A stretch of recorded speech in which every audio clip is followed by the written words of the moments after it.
السلام الله عليكم ورحمة الله تعالى وبركاته. كلانتي وعنا وناكسن دمان ardada Soomaaliyeed iyo bahda waxbarashada ku soo dhawaada Agbayo Academy wuxuu idaareeyay mar walba in uu diiso gudbiyo maadooyinka scientific ah oo ku baxayo afka Soomaaliga. insha Allah ta'ala Agbayo Academy wuxuu si toos ah ku soo gudbi doonaa galaaska 12aad maadooyinkiisa kala duwan gaar ahaan afarta maado scientific ah. waxaan maanta halkan ku soo gudbi doonaa Ilaahay hadduu raali ka noqdo maadada chemistry-ga galaaska 12aad. إن شاء الله تعالى جبتر كيني كوباد أيام كجرنا عشر كي كوباد أيام نصاق هذني حنمان تهلكن كجري دونا إلى إذا مكيس عشر كيني اللباد أيام كجري دونا وياه بايو كذا ما يروح مرور بديار دي هاي قبتركا وحبرشة يلا إن شاء الله تعالى أرض الصومالية قدام وبعضها وحبرشة حنرجينا هنا يكسو حرم الدونان ولي بس فريها هي دتك وحلقوا بريا وشر الله أنا كسو دوادا إن شاء الله تعالى أكاديمية بايو أكاديمي وياه مقعوا حسن عينته وحنا halkan kusoo gudbi doonaa 10 keenay labaad haduu Ilaahay raali ka noqdo jabtar keenay koobaad ee hydrocarbon ahaa waaya maanta waxa la ku qaadan doonaa hadii Ilaahay ka dhigo alkane oo ahaa 10ka qaybtiisa saddexaad ama jabtarka qaybtiisa saddexaad ka inooga mid ahaa markii aan joognay jabtarka hore contentskiisa aan bilowgiisa aan joognay kamid ahaa waxyaabaha yacni contentska qaybta saddexaad numberka saddexaad kaga jiray waxaan ku soo gudbi doonaa hadii la yiraahdo meeshan maanta alkane baan ku qaadan doonaa alkane intaan u gudbin ka hor alkane waxa uu ka tirsan yahay sida jamaaci ah ama sida caadiyan wuxuu ka tirsan yahay hydrocarbonka ayuu ka tirsanay chapterka koobaad ee hydrocarbonka loo yaqaanay markii aan kala ablaableynayna ama aan kala qaybinaynay qaybaha uu ka kooban yahay hydrocarbons waxaan kala qaadnay ilaa saddex qaybood ayaan u soo kala qaadnay 10 keenay hore saddexda qaybood oo kala ahay according to the bond, according to the structure, according to the source and property. Alkane-ka inaga u fiirino dabarka isku haysto waxaan leenahay waxa uu ka kooban yahay ama waxa uu gelayaa qaybta saturated-ka ama qaybta bond-ga ah waxaan u kala qaybinay laba qaybood oo kala ah saturated and unsaturated. Alkane-ku wuxuu noqon doonaa qaybta saturated-ka waaye sidaa darteed maadaama dhammaantiis hydrogenada iyo kaarboonada kulli ay isku haystaan hal dabar ama single bond ay isku haystaan waxaan leenahay alkaneska waxay si toos ah u hoos tagtaa saturated-ka markii aan saturated qeexaynay 10 keenay hore waxaan ku soo baranay ama magac labaad oo loo yaqaan saturated-ka ayaa jiray oo ah alkane isla halkan maanta oo alkane ahna waxaan ku qaadan doonaa ama ku baran doonaa alkane-ka magac labaad oo loo yaqaan ayaa jiri doona oo isna la yiraahdo saturated hydrocarbons kii hore tan wuxuu ahaa saturated-ka waxa kale loo yaqaan alkane maantana waxaan baran doonaa hadii la yiraahdo alkane-ka waxa loo yaqaan saturated sidaa darteed halkan waxa ka fahmi doontaa ama aad ka ogaan doontaa in ay isleeyihiin labadoodu waxna ay ku kala duwaneen wax gaar ah in ku kala duwaneen waaya alkane-ka markaan la qeexayno waxaan leenahay waa saturated hydrocarbons are saturated hydrocarbons waa hydrocarbon saturated ah saturated macnaheedu waxa weeye yani waxay ka kooban yihiin dhamaantood single bond way daragsan yihiin dhamaan gacmihii ama electronaadkii laga rabay way u shaqeeyeen sidii la rabo ayayna u shaqeeyeen sidaa darteed saturated hydrocarbon ayaan leenahay containing kuwaas oo ka kooban carbon single bond dhamaantood waxay ka kooban yihiin any two carbon waxa isku hayo hal dabar ama single bond ayaa isku hayo alkane-ka markaan definition gareynayno waxaan leenahay ama aan qeexayno waa saturated hydrocarbon containing carbon single bond waxaan leenahay alkane-ka waa hydrocarbon ah dhergan ama hydrocarbon isku haysto hal dabar oo ka kooban any two carbon isku haystaan hal dabar alkane-ka magaca labaad oo loo yaqaan ayaa jiro oo ah saturated hydrocarbons because sababta lagu siraacay waxa lagu yiri sababtu waxay tahay they are saturated with hydrogen waxa ka buuxa ama waxay saturated leeyihiin ama ay dhammaan gacmihii laga rabay ama ka ay sheeg maxaan ku raadayay kaarboonka afartiisii gacmood ee uu ku shaqeynayay ama afartii electron ee ku shaqeynayay mid walba waxa qabsaday marka laga reebo kaarboonka kan dhaxda galayo marka laga reebo gacmihii kale oo idil waxa qabsaday hydrogen sidaa darteed sababtaas ay wuxuu noqotay saturated hydrocarbons waxaa lagu yiri marka alkeeniska unsaturated hydrocarbons waaye waa hydrocarbon dhergan containing oo ka kooban carbon single bond ay ka kooban yihiin alkeeniska are also called waxaa loo yaqaanaa sidoo kale saturated hydrocarbons because maxaa yeelay they are saturated with hydrogen waxaa ka buuxo ama ay saturated ka yihiin ama ay ka dhergsan yihiin hydrogen ayay ka dhergsan yihiin tusaalooyinka meesha noogu qoran methane macnaheedu waxa weeye waa hal eth waa labo prob waa saddex waa baradon haddii la yiraahdo meth oo hal carbon ah 4 electron ayuu carbonku lahaa 4 electron si toos ah waxa uu qabsaday 4 hydrogen oo kala duwan sidaa darteed they are saturated with hydrogen meeshaas ayay ka imaatay sidoo kale eth ayuu ah laba carbon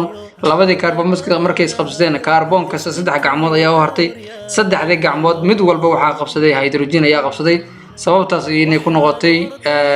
waxay ku noqotay sababtaas inay ku noqotay macnaha saturated with hydrogen meeshaas ka imaatay si lamid ah prob waa lamid waa saddex carbon saddexda carbon marka laga reebo dabarada carbonada isku haystaan la iga marka laga reebo inta kaleeto waxa waxay meeshaas ay carbonadan kaleeto ama gacmahan kaleeto si toos ah waxay ula qabsadeen hydrogen ayay si toos ah ugu dhageen waaya hydrogentaas ayay si toos ugu dhageen marhaba alkeenka waxaa loo yaqaanaa alkeeniska waxay leeyihiin general formula ama qaacido ayay leeyihiin general formula ayay leeyihiin alkeenka oo ah C7H2n+2 C7H2n+2 ayay leeyihiin waa qaacidada guud ee uu leeyahay alkeenku ay leeyihiin waxaa loogu dhawaaqayaa C7H2n+2 n small waxay u taagan tahay is the number of carbon atoms in the molecule n mar walba waxay u taagnaa doontaa number of carbon inta carbon ee lagu siiyay ayay anta u taagnaa doontaa waayahay the number of carbon and hydrogen atoms carbonada iyo hydrogen atomiska can be calculated waxaa lagu xisaabiyaa by this formula qaacidadan ayaa lagu xisaabiyaa oo ah hydrogen waxay la mid tahay laba lagu dhuftay number of carbon oo lagu daray labo si kale haddii aan u dhigo h waxay kula mid tahay 2n+2 h waxay kula mid tahay 2n+2 ayay kula mid tahay waayahay meesha marka waxaan dhahnay alkeenku waxa uu leeyahay general formula guud ama qaacido guud ayuu leeyahay oo ah C7H2n+2 xarafka n wuxuu u taagan yahay number of carbon inta lagu siiyay carbona inta lagu siiyay cadadka lagu siiyay ma laba ma saddex ma afar ma shan waxay 100 waa noqon kartaa waxay doonto noqoto numberka inta carbon ee lagu siiyay n ayaa u qaadan doontaa halkaas iyo taas ayuu ku sheegayaa marka haddii lagu diro tusaale ahaan hydrogen ama lagu diro carbon labadoodaba waxaa ku xisaabi doontaa qaacidadan oo ah h waxay kula mid tahay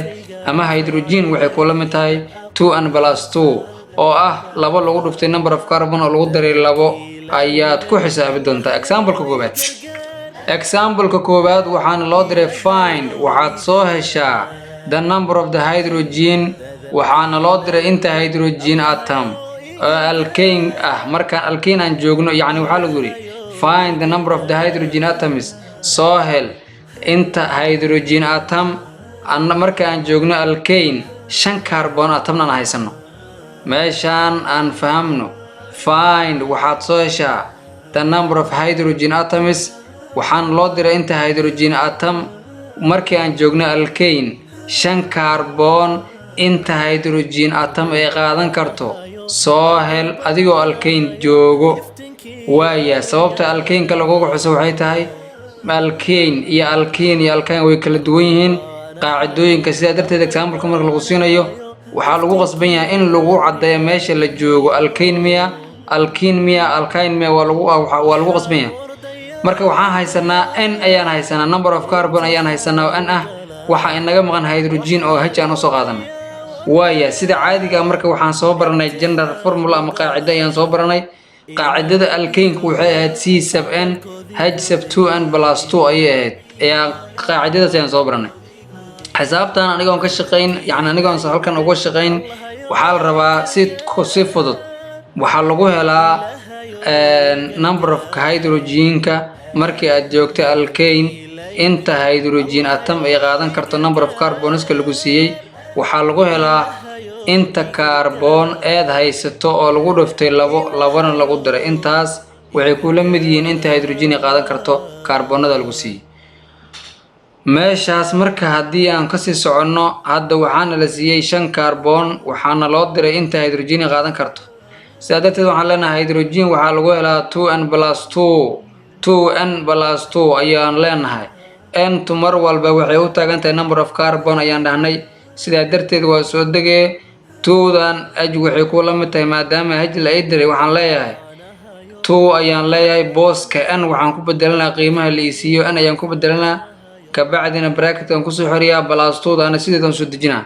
labadan ayaan isku dhafan doonaa 10 ayaa soo bixi doonto 10 ka markii ay soo baxdo ugu dambeyn waxaan ku darayaa 2 ayaan ku darayaa jawaabtuna waxay noqon doontaa 2 iyo 10 hydrogen sidaa darteed qiimaha 5 kaarboon inta hydrogen yani 5 kaarboon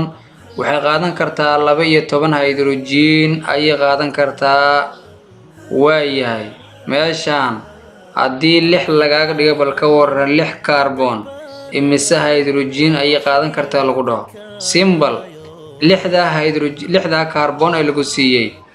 يعني 6 kaarboon ay lagu siiyey 2 ku garaac 2na ku dhufo waa intaas yani 2na ku dar waxa 6 kaarboon ay lagu siiyey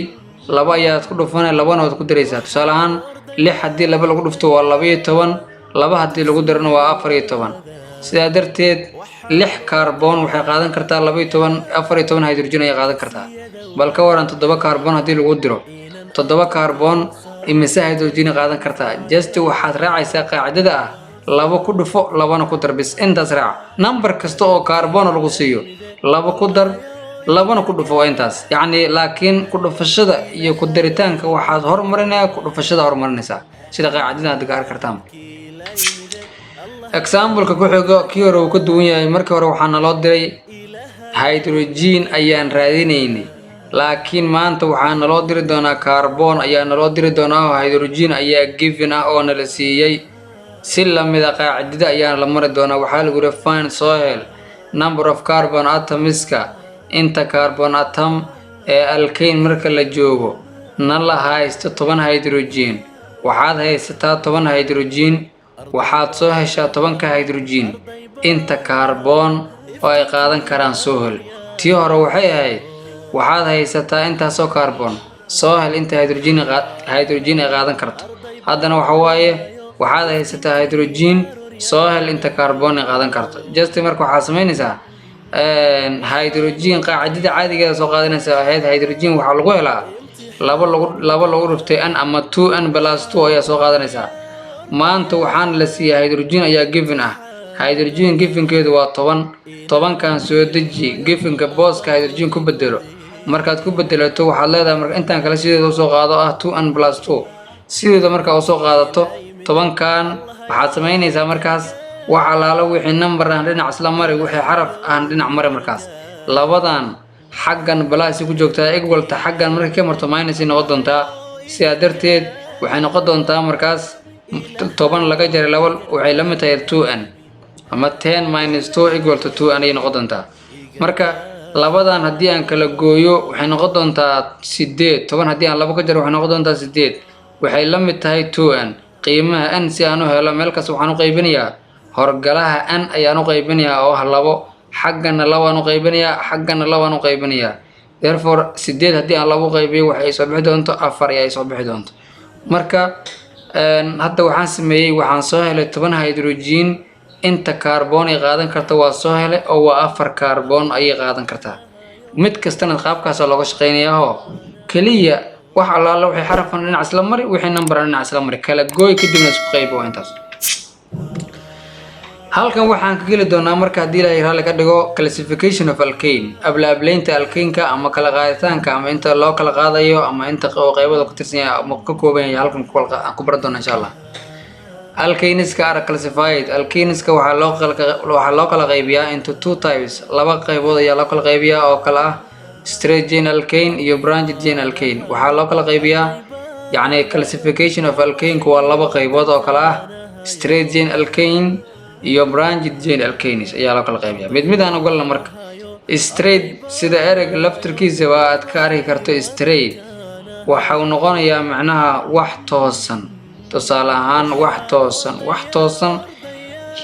oo caadi macnaha wax toosan straight hadii lagu wadi aad maqasho waxa kugu soo dhacaysa wax toosan marka straight laakiin meesha maanta toosnaashadii way noogu jirtaa laakiin toosnaashadii caadigeeda toosneed maaha muhiimaddu waxay tahay silsiladan meesha aan ku bar doonaa waa inaysan lahayn wax haba yaraatee branch oo ka leexda waa inaysan jirin laakiin haddii lagu qalqalooxo silsilada qaabka lagu qalqalooxo wax macna soo kordhimaysa haddii aysan branch lahayn sidaa darteed straight alkane waxaa leenahay these are alkanes kuwan waa alkane in which kuwaasoo each carbon atom kastaahi is bonded to waxa uu ku xiran yahay not more than 2 carbon atoms carbon kasta straight waxyaabaha lagu yaqaan waxaa ka mid ah carbon kasta waxaa ku dhagan yacni wax ma ku dhigi karto waxaa laga wadaa meeshan carbon kasta ay kuma dhigi karto wax ka badan 2 carbon kuma dhigi karto haddii 2 carbon ka badan ku dhigto sheekadu straight maaha way ka gudubtay laakiin straight waxaa lagu yaqaanaa inaysan silsiladu mar walba aysan lahayn yacni wax ka badan aan dhaho kaarboonada aysan yacni isku xirnayn wax ka badan 2 carbon marxaba straight alkanes marka waxaan kala u naqaanaa normal alkane waa la yiraahdaa magacaasna waa ay leedahay marka straight ka hal mar hadii aan ku celiyo straight alkanes waxaan leenahay waa alkano kuwaas oo kaarboonka ama carbon atomiska aysan isugu xirnayn yacni carbon atom kasta hal carbon oo kasta ma ku dhigi karto wax ka badan 2 carbon ma ku dhigi karto يعني كربون كان دنكان دي لغا هيستو دنكان لغا هيستو دحد دو كجيرو labada dhinac dii laga haysto mid saddexaad noqon karo qaabkaas laga wada straight waxa lagu yaqaanaa marka mar walba inaysan ku dhigin wax ka badan 2 carbon yani carbon ka dhaxda ku jiraahay dhankan hadii laga qabsado dhankan laga qabsado macnaha hadii geeska looga dhigo seekado straight ma saaxiib ay ku gudubtay waa magac kala yeelanaysa straight ka waxa loo yaqaanaa normal kin wala yiraahdo marhaba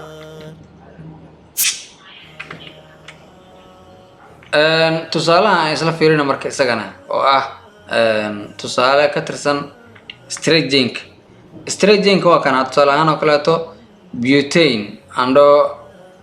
meeshan waxaan ugu waran butane 4 carbon ah 1 2 3 4 carbon waay marka yani marka lagu leeyahay lama ongola wax ka badan 2 carbon ku dhigto tusaalahan carbon ka dhaxda ku jiro kale kanna waa ku dhigi kanna waa ku dhigi sidaa darteed mid saddexaad uu imaado sheekadu straight maaha ee branch ay isku bedeli doontaa marka straight waxyaabaha lagu qeyn waxa kamid ah inuusan lahayn haba yaraatee wax laan ah oo ka baxa inaysan lahayn shuruucdaas ayaan u gooni ah kaarboonada dhaxda ku jira kulligood kaarboon kasta waxa ku dhigan 2 kaarboon laakiin kuwa geeska jiraaho waxay ku dhigan kaliya 1 kaarboon waana sababaha lagu yaqaano straight chain waxyaabaha uu qaas leeyahay waxa ku xiga pentane iyana waa la mid kulli 5 kaarboon ay kooban tahay carbon ka dhaxda ku jira wax ku dhagan 2 carbon dhankan oo laga haystaa dhankan oo laga haystaa kaarbonadan geeska jiro ee labada ah kaarboonka ka soo bilowday kan u dhamaado marka laga reebo kuwan kale min 2 ku dhagan laakiin kuwan ay laftirkooda min hal xab ayaa ku dhagano yani gees ay jiraan sababtaas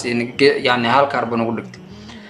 halkan waxaan gelinaa marka iyana branched chain alkane ayaan gelinaa alkane kale laanta ama silsilad laanta ka baxda leh ayaa halkan gal doona dii la yiraahdo these are alkanes kuwan waa alkane which kuwaasoo at least ugu yaraan 1 carbon atoms hal carbon atom ayaa waxaa leeyahay bond to more than 2 carbons yani meeshan waxaa leeyahay carbon kasta mid kamid ah hal ugu yaraan halkan way noqon karaan labana way noqon karaan wax ka badan karaan laakiin waxaa la leeyahay alkane ee branched chain alkane waxa lagu yaqaanaa kaarboonka waxa ku dhagan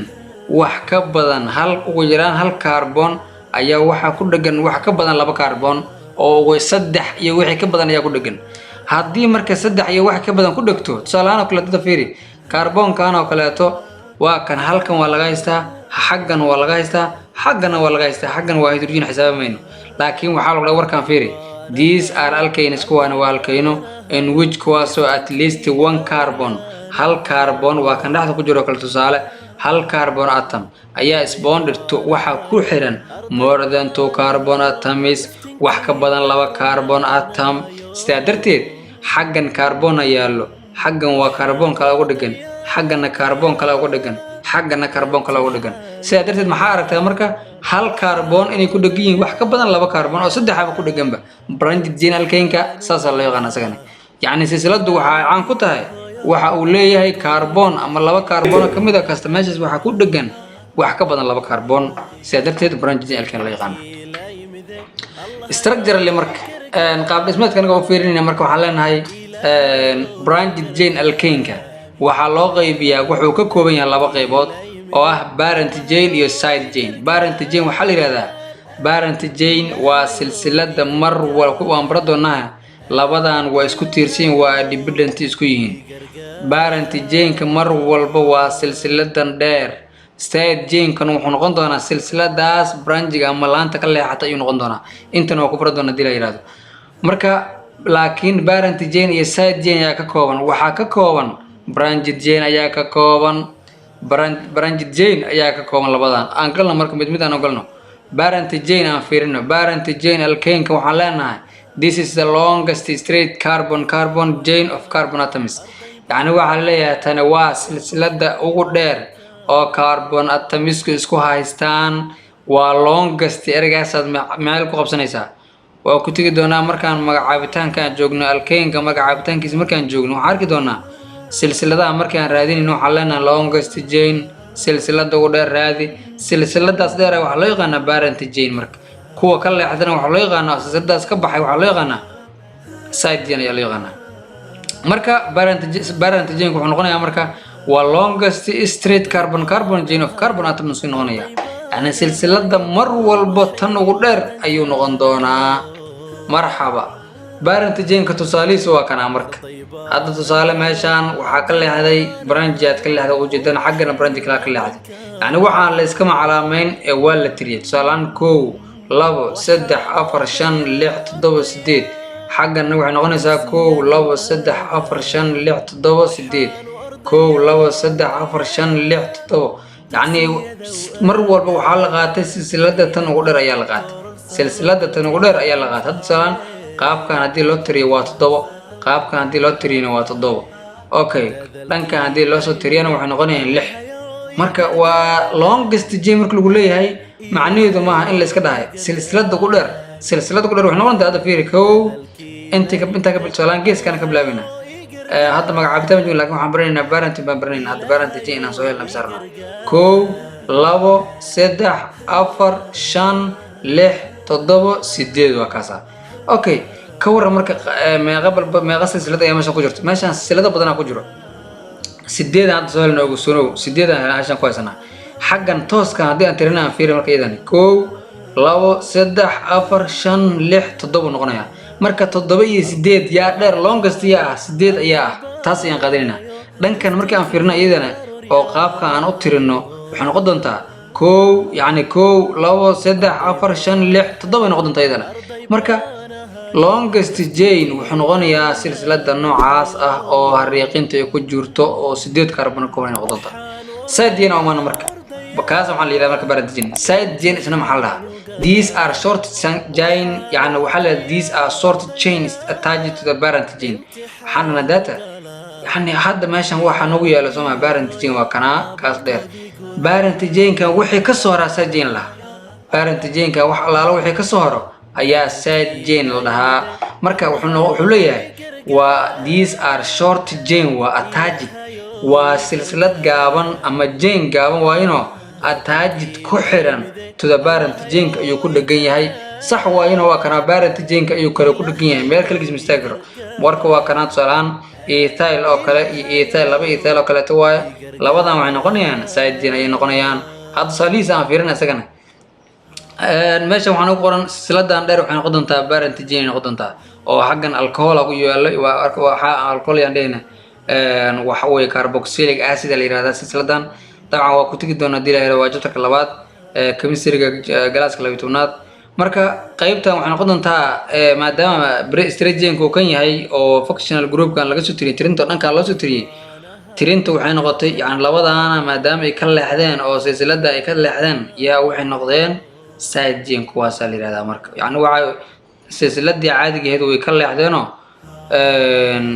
salaada 1 2 3 4 5 ay noqonaysaa 1 2 3 4 5 5 weeyeen laakiin maadaama isku mid yihiin mid kamid waxaan u qaadanaynaa inuu yahay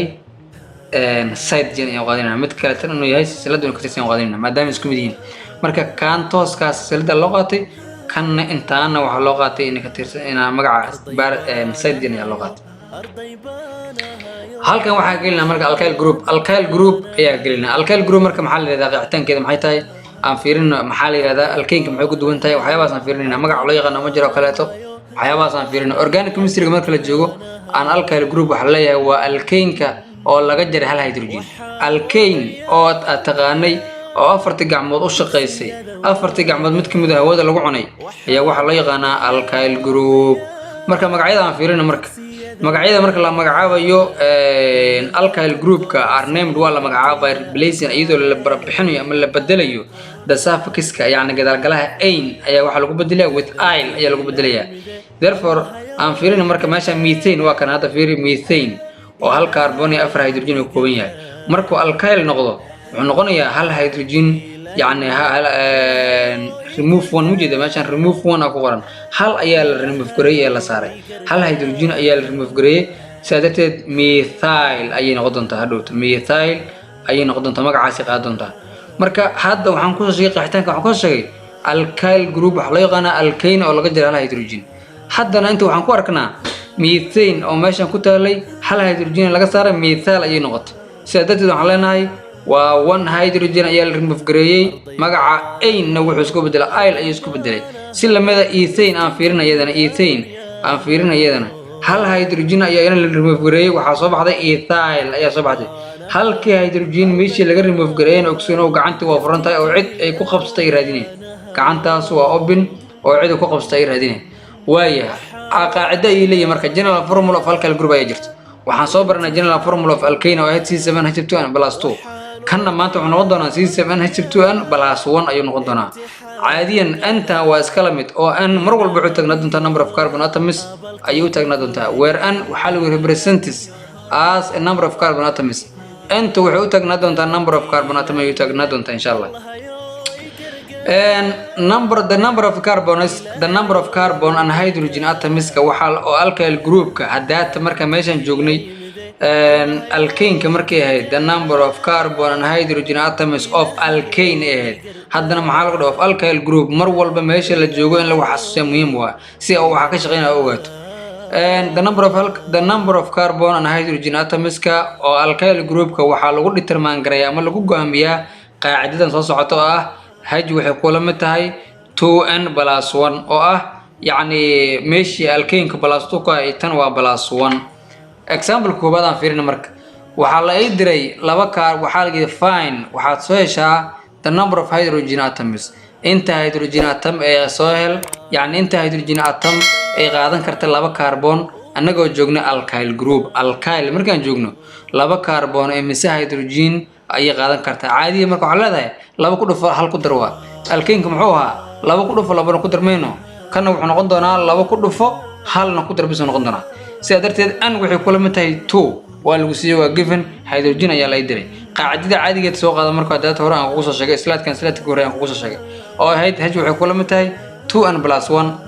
marka waxaan leenahay h waxay kula mid tahay 2n+1 n waa haysta oo laba haysta waa ku bedelinay booska n waxa ku bedelinay qiimaha lagu siiyay ku bedelinaysa 2n waad ku bedelinaysaa booska n ta qiimaha lagu siiyay ku bedelo 2 ayaa ku bedelinay booski +1 waa leedahay labadana isku dhafanay 4 ayaa soo bixi doonto halka uu ku diray ugu dambeyn waxa leedahay marka laba carbon waxay qaadan doontaa 5 hydrogen ay qaadan doontaa yani hadda si kale doo fiiriso example ka hadda aan ka soo kor soo dhaafnay oo ahaa alkane-ka maxaan ku sheegay ethyl group hadda salaan ayaan soo helnay Soomaa ethylka hadii aan tirino hydrogenadiis waa 1 2 3 4 5 hydrogen waa meeshaas aan ku soo helnay qaabkaas lagu helaa waaye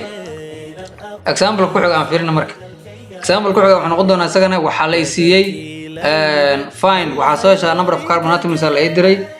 alkyl group ayaana jooga markan 7 hydrogen waa haystaa 7 hydrogen ayaana haystaa waxaan rabaa inta carbon ay qaadan kartayna soo ogaado isla qaacidada un baa mariyaa oo h waxay kula mid tahay 2n+1 ayaa mariyaa booska h oo ah given waa la siiyay oo waan ku bedelinayaa 7 aan ku bedelinayaa waxaan leeyahay markaa 7 waxay la mid tahay oo ah 7 wuxuu tagan tahay given waa inuu hydrogen waa la siiyay oo example kale igu siiyay 7 waxay la mid tahay 2n plus 1 ayaan leeyahay sidaa darteed 7 waxay ku la mid tahay 2n plus 1 waxaan leeyahay markaas 7 wixii xarafan dhinaca marinaya wixii number dhinaca marinaya sida caadiga ah waxaan leeyahay markaas halkan aan soo marinaa marka waxaan leeyahay 7 laga jaray hal waxay kula mid tahay 2n labadana kala goynaya 6 noqon doonta waxaan leenahay marka 6 waxay kula mid tahay 2n halka markaan joogo si aan u helo qiimaha n meel kasta waxaan u qaybinayaa horgalaha n oo ah 2 xaggana 2 hadaan u qaybiyo xaggana 2 hadaan u qaybiyo 2 iyo 2 xaggan waa isla bixi doonaan xaggana 6 hadii aan 2 qaybiyo waxa ay soo bixi doonto ugu dambeyn 3 ay soo bixi doonto sadarteed 7 hydrogen waxay qaadan kartaa 7 hydrogen waxay qaadan kartaa 3 kaarboon ay qaadan kartaa aad iyo aad ma santiin waxay comment dheeraada